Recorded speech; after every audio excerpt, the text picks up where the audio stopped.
आत्मा का सफर आपको मालूम है, जब यह संसार नहीं बना था तो चारों तरफ पानी ही पानी था। सिर्फ एक प्रकाश पुंज ज्योत निरंजन परमात्मा था और हम लोग दिव्य आत्मा नूर फूल बन के परमात्मा के चरण कमल में नाच रहे थे, गा रहे थे, आनंद से झूम रहे थे। परमात्मा में परमानंद से खुशी मना रहे थे, उसके साथ बातें कर रहे थे। परमात्मा भी बड़ा आनंद ले रहे थे। एक दिन परमात्मा ने विचार किया, क्यों नहीं एक नाटक किया जाए, और दिव्य आत्मा से कहने लगा, हे मेरे प्यारे दुलारे फूल, चलो एक नाटक करते हैं। दिव्य आत्मा ने कहा, क्या नाटक प्रभु? परमात्मा ने कहा, इस नाटक को करने के लिए तुम लोगों को यहाँ से मुझे छोड़कर जाना पड़ेगा। परमात्मा के वचन को सुनकर दिव्य आत्मा ने कहा, ये क्या कह रहे हो प्रभु? आपको छोड़कर कहीं नहीं जाएंगे। परमात्मा ने कहा, अरे सुनो तो सही, यहाँ से जाओगे ना तो तुम्हारे लिए सुंदर संसार बनाऊंगा।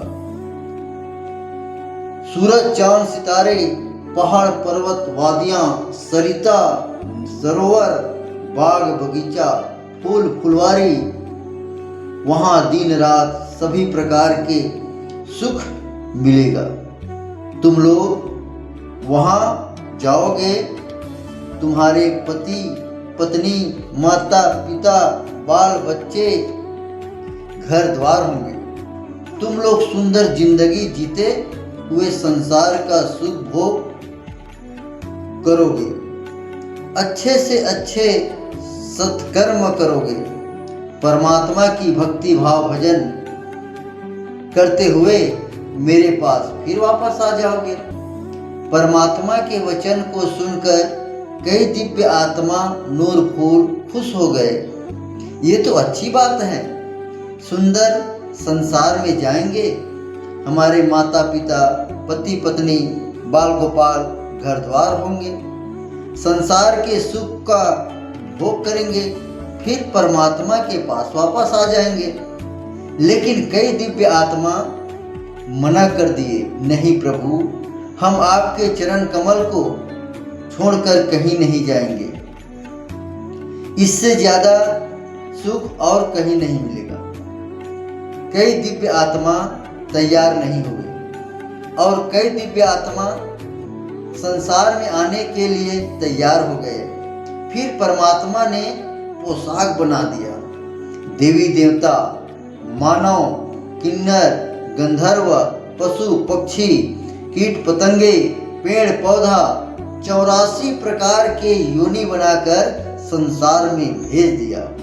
इस संसार में आने के बाद संसार के सुंदर चकाचौंध को देखकर दिव्य आत्मा परमात्मा को ही भूल गए। सिर्फ खाना कमाना सोना में ही समय बिताता गया। सत्कर्म सत्धर्म सद आचरण भाव भक्ति भजन सिमरन सेवा सत्संग दान पुण्य सब भूल गए।